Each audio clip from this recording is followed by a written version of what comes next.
Ah, homogénéisé, je sais pas. Ouais, tu dis mieux que moi. Homogène, ouais. Il a rendu tout ça beaucoup plus homogène.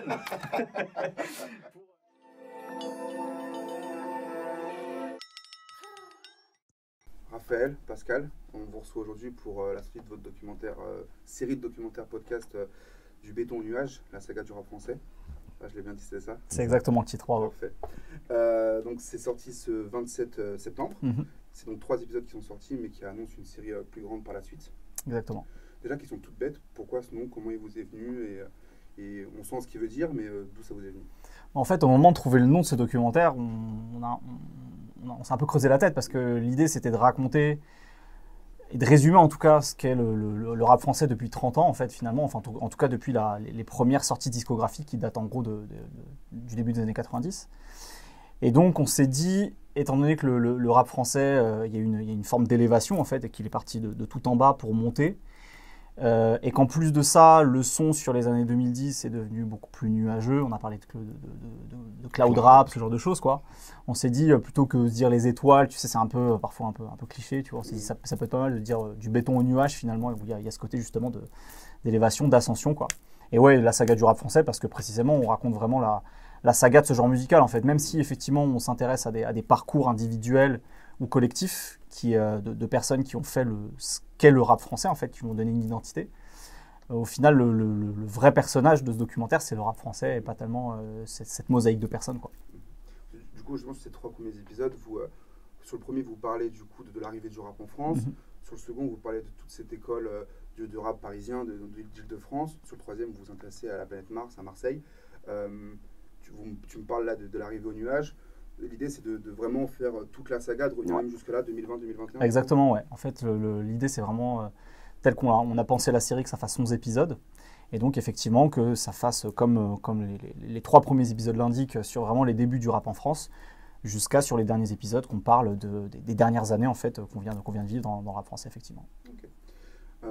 Et question de tout ça, mais pourquoi ce format-là? Pourquoi en format documentaire, podcast? Surtout à l'heure où la vidéo, c'est aussi demandé, aussi plébiscité.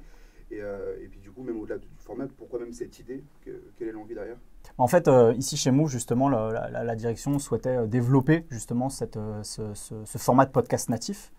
Chez Move, on sait très bien faire de la radio, puisque c'est le cœur évidemment d'activité de ce média. On sait très bien faire de la vidéo aussi, depuis le lancement de Move 2015, que je ne dis pas de bêtises, c'est 2015. Ça, 2015 ouais. 2 février 2015. Tu es bon sur les dates, précis. tu es très bon sur les dates.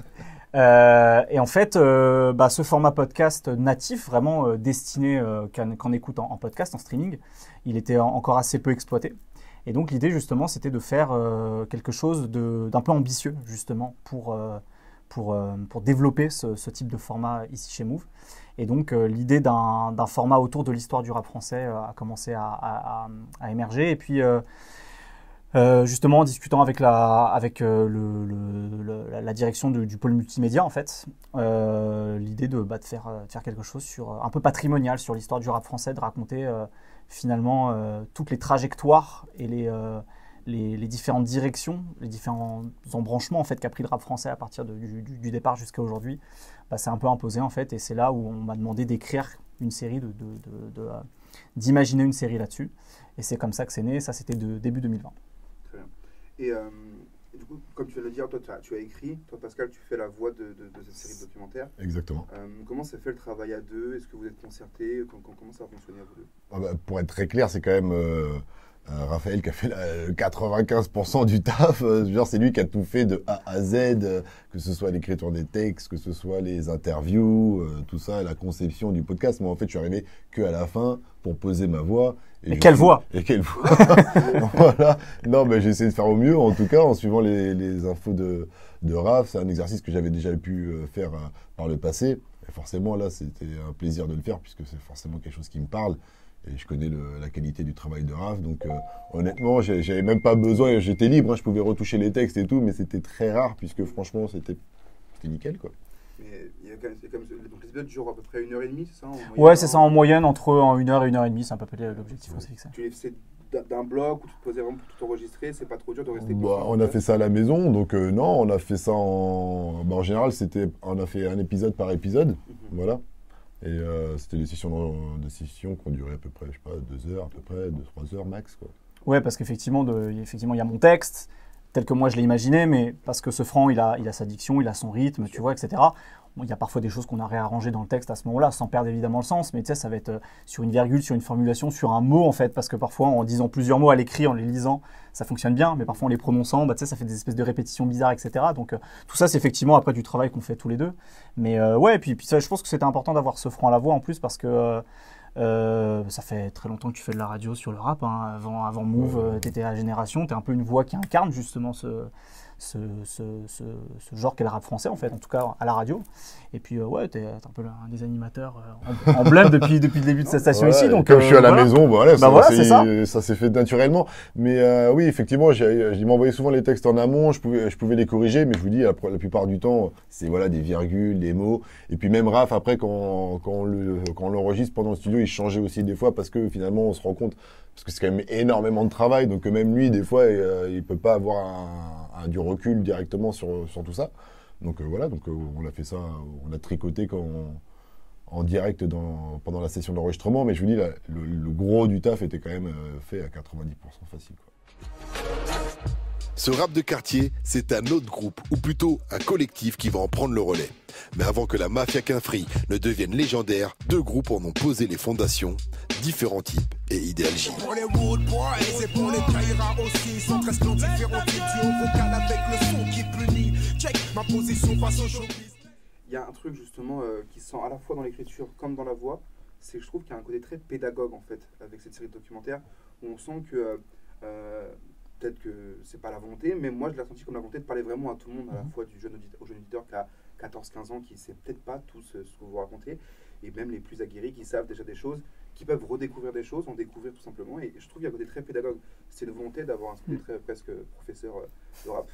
Bah, en tout cas, c'était le leitmotiv, c'est-à-dire de se dire, il faut raconter l'histoire de ce genre-là, et il ne faut pas s'adresser qu'aux connaisseurs, mais il faut s'adresser à tout le monde en fait. L'idée, c'était de dire, le rap français, c'est un genre musical qui a une histoire, avec des gens qui ont une idée de ce qu'ils voulaient faire, ou parfois accidentellement qui ont réussi à créer des choses en fait, pour lui donner une identité. Et en fait, en 30 ans d'existence concrète, on va dire, tu vois, de ce genre musical, bah, en fait, il s'est passé plein de choses. Il faut savoir les raconter à la fois dans les détails importants, mais aussi de vulgariser les choses le plus possible, quoi. Surtout quand on rentre par exemple dans des choses techniques qui sont les flows, les inspirations, les techniques de production, etc. Donc effectivement, oui, il y avait cette volonté d'avoir quelque chose de pédagogique pour appréhender l'histoire et les évolutions en fait, de ce genre-là. Donc à la fois dans l'écriture, peut-être aussi parfois dans la manière de raconter dans la voix, etc. Mais ouais, effectivement, c'était un des leitmotifs premiers de ce documentaire. En tout cas, tu vois, je fais une petite aparté, mais des fois, le technicien qui nous enregistrait n'était pas spécialement quelqu'un de la culture issu de la culture hip-hop. Et je vois bien qu'ils étaient tous pris par le truc, assez passionnés en général, parce que ça leur parlait aussi, même s'ils ne connaissaient pas, ça les intéressait. Voilà. Ouais, belle anecdote, je pense que c'est vraiment un truc qui se ressent vraiment. Moi, j'ai beaucoup écouté les épisodes en voiture. Et en vrai, il y a vraiment ce truc où j'étais pris dedans, quoi. Il y a justement un truc qui m'a marqué, c'est au moment où vous parlez d'Idéal J et de la Mafia Qu'un Free, il y a à côté, vous parlez aussi de Différents Types et de la manière dont c'est amené en fait. Il y a ce truc très de. Ok, on va parler déjà de la Mafia Qu'un Free et d'Idéal J, et ça, vous savez qu'on va en parler parce que c'est presque obligé d'en parler, mais il faut qu'on parle aussi d'autres personnes avant ça en fait. Et ça rejoint une autre question que j'avais, c'est comment vous avez choisi les groupes, les acteurs en fait. Ça n'a pas été trop dur de faire la sélection les essentiels, on va dire, et ceux qu'on oublie d'être. Si je peux me permettre, je pense que pour Raphaël, quand on parle de la Mafia Qu'un Free, en vrai, un des fondateurs, c'est Manuquet. Et je pense que c'est impossible pour lui de parler de la Mafia Qu'un Free sans parler de Manuquet, donc de différents types. Et d'autant plus que comme j'ai eu l'opportunité de travailler sur la biographie de Manuquet, justement, j'avais tous les éléments en tête, justement, sur le début de la Mafia Qu'un Free, et le contact assez facile, du coup, avec Manuquet. Donc pour moi, c'était assez évident qu'il fallait, pour parler des débuts de la Mafia Qu'un Free, à l'interviewer Manuquet. Alors pour répondre après à cette question-là, en fait, sur cette histoire de casting, c'est même plus large, c'est comment découper l'histoire du rap français justement en mouvement, en différentes périodes, selon les sensibilités qui réunissent des artistes les uns les autres. Après, c'est aussi de manière géographique, de manière temporelle. Donc à partir de ce découpage-là, qui m'a fait effectivement faire une sorte de temporalité en 11 périodes, 11 mouvements différents, après effectivement j'ai choisi les artistes selon ce que j'imagine, mais ce que beaucoup aussi d'auditeurs pensent, que les uns et les autres ont pu apporter à un moment T en fait dans l'histoire du rap français par les choix musicaux qu'ils ont fait, par l'impact qu'ils ont pu avoir. Donc c'est comme ça en fait que le casting s'est fait au final sur les 3 premiers épisodes, mais aussi que je continue à penser pour les épisodes suivants. Quoi. Après, je pense que c'est quand même plus facile de le faire au début, justement, quand ça commence avec quelques groupes émergents, c'est les prémices, alors qu'il y a un moment où ça devient beaucoup plus nébuleux, et là, ça va être plus difficile. Tout à fait. Ouais. J'ai déjà fait une liste, mais à mon avis, c'est pas impossible qu'effectivement je la peaufine au fur et à mesure, c'est clair. Tu as parlé de casting, donc à la fois le casting des artistes dont vous parlez dans cette série de documentaires, mais aussi les artistes que vous recevez. Donc tu as parlé de Manuquet, mais vous recevez aussi par exemple Sydney. Comment s'est fait le choix des artistes ou même des acteurs même de cette culture que vous avez pu recevoir, et est-ce que vous avez été confronté à des refus, à des hésitations voilà. Oui, effectivement. L'idée pour ce documentaire, c'est effectivement d'aller directement à la source et d'aller voir soit les interprètes, soit les producteurs justement qui ont travaillé sur les disques qui ont marqué l'histoire du rap français. Par exemple, pour parler d'MC Solar, on a eu Jimmy J, et après on a été chercher des archives aussi d'MC Solar, et on a aussi la chance, comme on est chez Radio France, d'avoir un fonds INA sur lequel il y avait beaucoup d'interviews d'MC Solar à l'époque, justement à la Radio France, enfin dans les archives de Radio France. Donc l'idée c'est à chaque fois d'aller voir les acteurs directement, et puis après effectivement parfois on a eu des refus pour des raisons de temps, pour des raisons peut-être aussi de désintérêt, ce qui peut aussi se comprendre, et donc dans ce cas-là aller plutôt chercher des gens qui connaissent très bien, tu vois, qui ont travaillé avec les artistes, qui ont écrit des livres sur les artistes, c'est le cas par exemple pour NTM. Donc voilà, c'est comme ça en fait qu'on a fonctionné. Le tout c'est qu'à chaque fois on ait quand même une personne pour nous parler en détail, soit parce que ça la concerne directement, un artiste, un producteur, soit une personne extérieure mais qui connaît très bien, qui a une vraie érudition sur le sujet, quoi. Justement, tu as parlé des archives, et il y a un truc qui nous a marqué nous à l'écoute, c'est à quel point à l'oreille ça s'intègre super bien en fait à ta voix, du coup, ce Franc.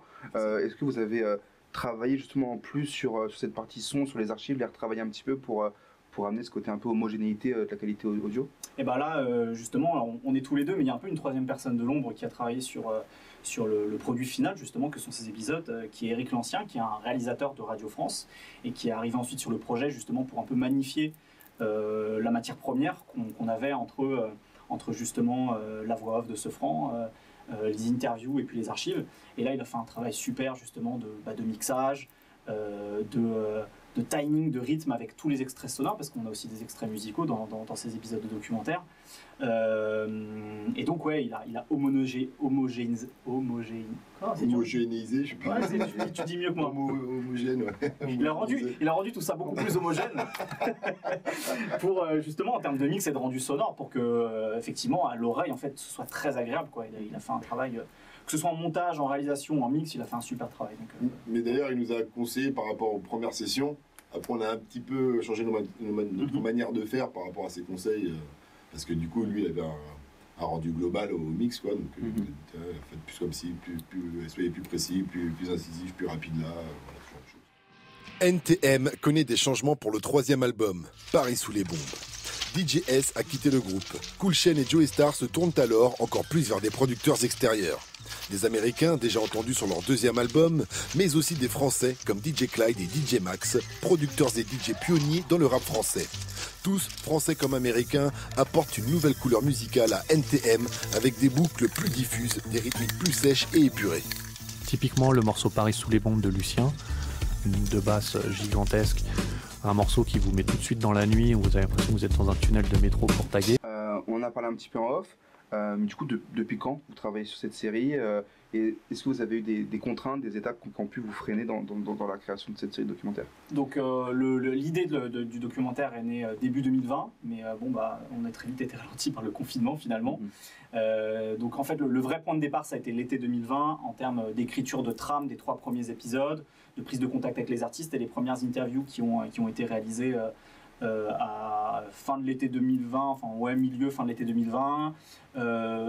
Et puis effectivement il y a très vite eu une double contrainte. La première contrainte c'était que comme c'était la première fois qu'on faisait ça en fait chez Move précisément, on marchait un petit peu parfois à l'inconnu en fait sur comment concrétiser justement cette idée un peu ambitieuse d'une série documentaire en audio sur le rap français. Donc moi en termes d'écriture, de réalisation, de comment articuler justement la voix de Sefran avec mes textes, les extraits sonores, etc. Et c'est là aussi où l'apport justement d'un réalisateur et d'Eric a été très très important et on a pu aller beaucoup plus vite une fois qu'il est arrivé justement. Donc ouais, ça a été ça les contraintes et puis effectivement parfois les refus ou les indisponibilités de certains artistes qui nous ont obligés aussi à repenser différemment sur comment raconter les histoires des uns et des autres, sur comment ils ont créé leur musique sans les avoir eux directement. Donc parfois en fait c'était ça aussi où ça a été un peu compliqué, puis parfois des choses se sont débloquées. IAM n'était pas disponible par exemple à l'automne 2020 et puis finalement on a réussi à les avoir à l'automne 2021 et c'est super qu'on ait pu les avoir parce qu'ils sont présents aussi bien dans l'épisode 1 sur les pionniers que sur l'épisode 3 justement sur le rap marseillais. C'est un moment IAM ça devient une plaque tournante quoi, justement pour cette scène là aussi bien pour eux que pour d'autres artistes, donc c'était un peu indispensable de les avoir et ça a été une vraie chance de les avoir. On les remercie d'ailleurs d'avoir consacré un peu de temps à ça quoi. Le hip-hop commence à être un genre qui a déjà beaucoup d'années derrière lui et qui a donc aussi les figures de proue du mouvement qui vieillissent et voire même qui commencent à disparaître, de Prodigy à Mobb Deep, à Shimodo ou même Lionel D, dont vous parlez justement dans cette série. Est-ce qu'il y a cette envie de laisser une trace justement avec les témoignages mais aussi avec cette série de documentaires? Oui, bien sûr, je pense que c'est très important. Précisément en fait de donner la parole et de recueillir des témoignages. C'est presque, ça va être un peu prétentieux, mais comme j'ai fait des études qui allaient dans ce sens-là en étant plus jeune, c'est presque un travail d'historien. En fait, j'ai fait des études d'histoire et pour certains travaux que j'ai eu à faire justement, c'est d'aller aussi parfois à la source, tu vois, d'aller chercher des témoignages de personnes pour en fait avoir directement leur c'est ça en fait, leur témoignage, leur regard, tu vois, sur ce qu'ils ont fait, sur le mouvement auquel ils ont fait partie à un moment et sur lequel ils ont apporté des choses.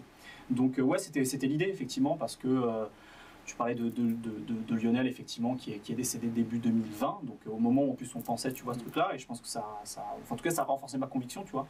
Même si, je sais pas, tu vois, là, cette année, on a fêté, fêté, non, c'est pas le bon mot, mais on a commémoré plutôt les 10 ans de la disparition de DJ Mehdi, et c'est vrai que, par exemple, tu vois, d'avoir perdu DJ Mehdi sur...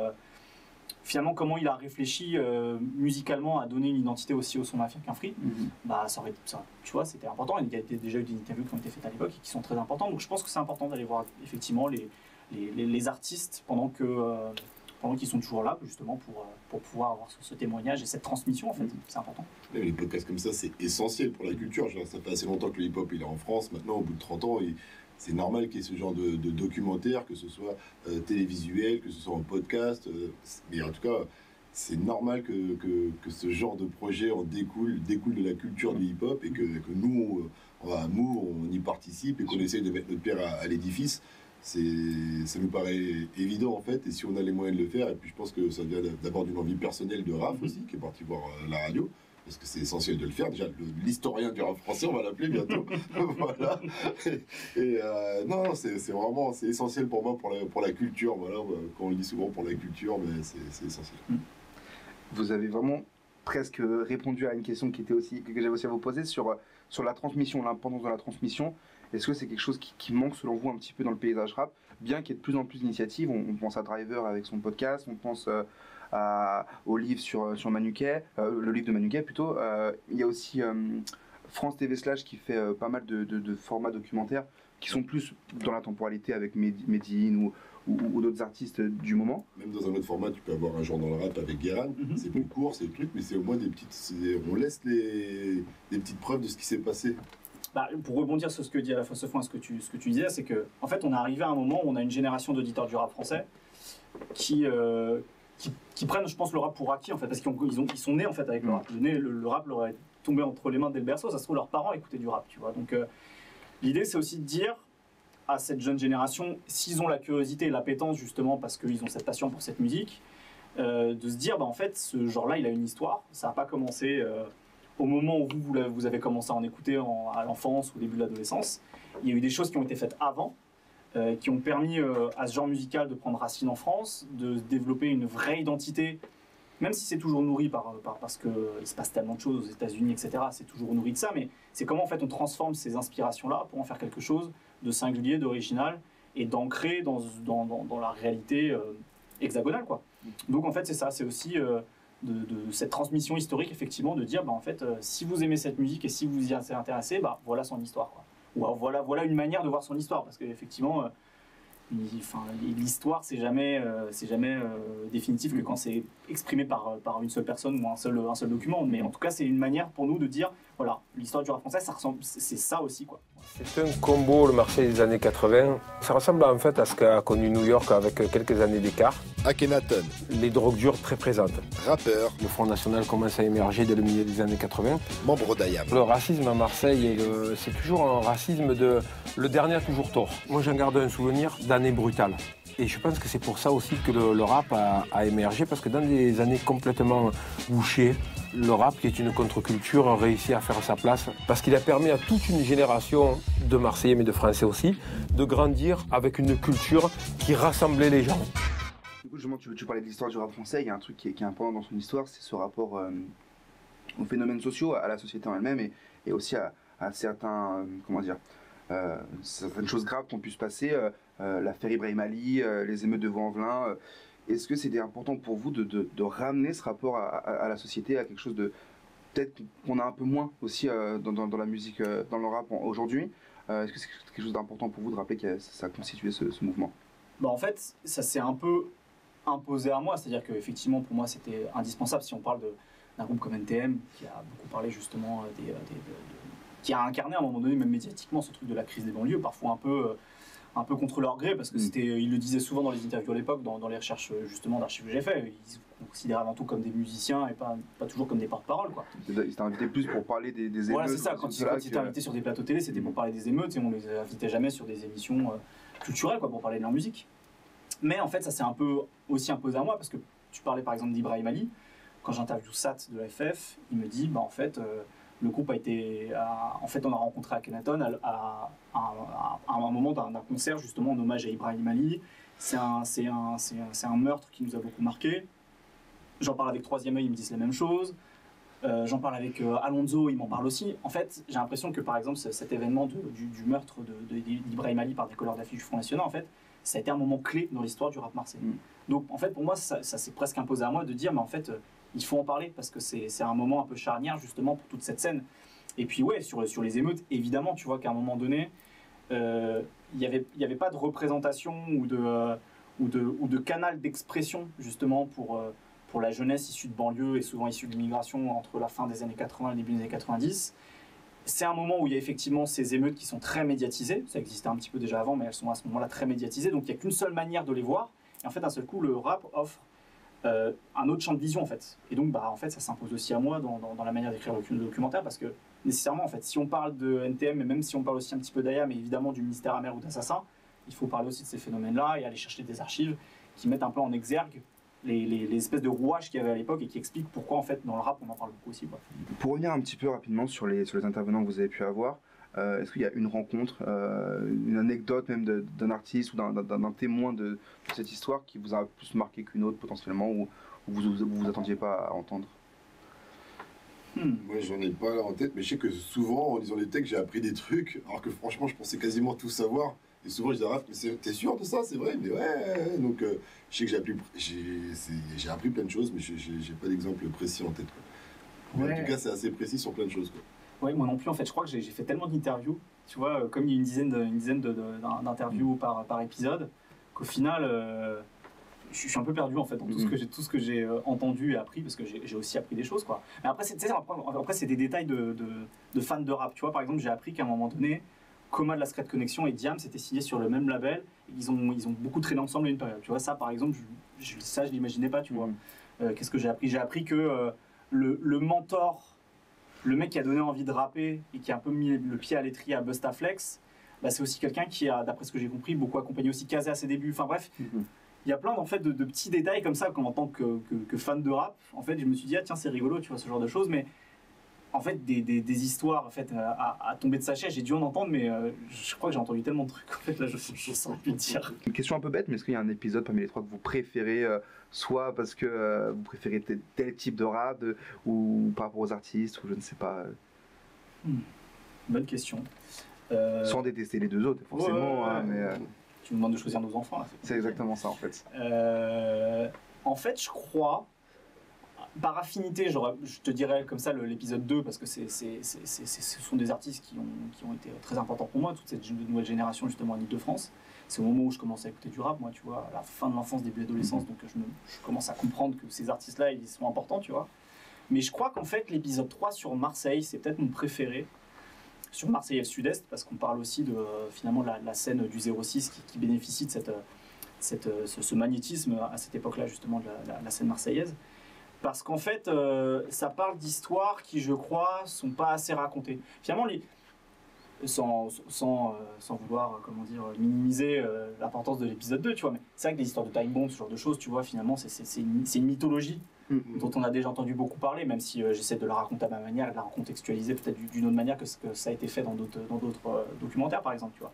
Mais c'est vrai que cette histoire du rap de Marseille de la fin des années 90 au début des années 2000 avec des gens comme Troisième Œil, comme Faf Larage, comme Def Bond, ça à un moment était très important. Et puis j'ai l'impression que comme les modes vont et viennent, tu vois, dans le rap, on a un peu oublié en fait l'importance qu'ont pu avoir ces artistes et leur histoire. Donc en fait, je crois que sur les 3 épisodes, ouais, c'est peut-être celui sur lequel, précisément parce que moi j'ai peut-être appris le plus de trucs aussi. Donc tu vois, à écrire et à réaliser, je me suis dit tiens, c'est cool, il y a des choses intéressantes à raconter. Même si toutes les choses sont intéressantes à raconter évidemment, mais là du coup je me suis dit tiens, même moi j'apprends des trucs, donc en fait ouais, ça me plaît bien quoi. Et je pense que c'est pareil pour moi, j'allais dire exactement ça, le 3e, puisque c'est à Marseille, c'est là que j'ai appris le plus de choses, parce que moi en fait les autres c'est des trucs que j'ai vécu à l'époque, donc je l'ai pas appris, enfin tu vois, toutes les infos, les trucs à Paris, j'étais plus dedans, j'avais peut-être un regard un peu plus éloigné sur la scène marseillaise, même si en ce moment j'ai carrément les sons et tout, mais du coup tu vois, c'est comme l'assassinat de ce colleur d'affiche. J'étais pas au courant de l'impact que ça avait eu sur ce rap marseillais, et c'est par rapport à Raph et ce documentaire, ce podcast que je l'ai appris, quoi, tout simplement. Je vous rejoins, je trouve que l'épisode sur le rap marseillais, je trouve qu'il est plus touchant, justement notamment par rapport à Ibrahim Ali, et quand on voit comment ils en parlent quasiment tous, il est peut-être plus touchant et on apprend aussi beaucoup plus de choses, et je crois que je suis d'accord avec vous, moi c'est celui que je préfère aussi, je crois. Cool. Alors on en a parlé, c'est une série de documentaires, donc il y en aura d'autres qui vont arriver après ces 3-là. Sans vous demander de date, est-ce que les prochains, ils parleront de quelle période, de quels artistes éventuellement? Écoute, logiquement, là, comme on arrive entre la fin des années 90 et le début des années 2000, l'idée dans un des prochains épisodes, c'est de raconter ce qu'on appelle l'âge d'or du rap français. Alors, l'âge d'or, ça comprend à la fois évidemment des artistes qui sont dans l'épisode 2, c'est-à-dire des gens qui ont fait des classiques comme Oxmo Puccino, etc. Là, c'est vraiment parler de l'âge d'or d'un point de vue commercial, tu sais, d'impact culturel mainstream, quoi. Donc, on va évidemment d'essayer de parler du secteur A, de BioSS, de la Mafia Quinfri, une fois qu'elle s'est bien installée, justement, avec des groupes comme différents types d'AJ. Exactement, 113, Intouchable, tu vois, etc. De groupes aussi qui ont marqué cette époque-là, tu vois, comme Sniper, etc. L'idée c'est aussi de parler de ceux qui ont été un contre-modèle, parfois un peu contre leur gré, parce qu'ils auraient peut-être aussi voulu connaître un succès commercial équivalent, quoi. Donc des artistes comme Triptyque, comme La Caution, etc., mais qui ont aussi avait une forme d'exigence peut-être dans leur rap qui a expliqué qu'à un moment donné ils ont été catégorisés comme un truc de niche, etc. Et puis ouais, il va y avoir aussi un épisode pour parler de l'avènement des stars du rap, en fait. C'est-à-dire que à la fin des années 90, c'est beaucoup de collectifs et de groupes, tu vois, finalement. Tu penses aux gens de Time Bomb, tu penses à Lunatic, tu penses au Sage-Po. En fait, à chaque fois, c'est très collectif, finalement. Et dans les années 2000, on a l'apparition vraiment des artistes solos qui deviennent des stars, Rof, Booba, Diams, etc. Donc, c'est aussi parler d'eux. Et ce qu'ils ont incarné à un moment donné, en plus, où il y a la crise de l'industrie du disque, le rap est très touché. Et pourtant, il y a des artistes qui continuent à vendre beaucoup de disques et à être un peu des moteurs, justement, en termes d'image et de créativité aussi pour cette musique. Donc voilà, c'est un peu les pistes pour ces prochains épisodes. Personnellement, j'ai déjà hâte. Tant mieux. Bon, voilà, retrouver sur toutes les plateformes. Et sur l'application podcast de Radio France. Voilà. Évidemment. Voilà. Merci beaucoup. Merci à toi.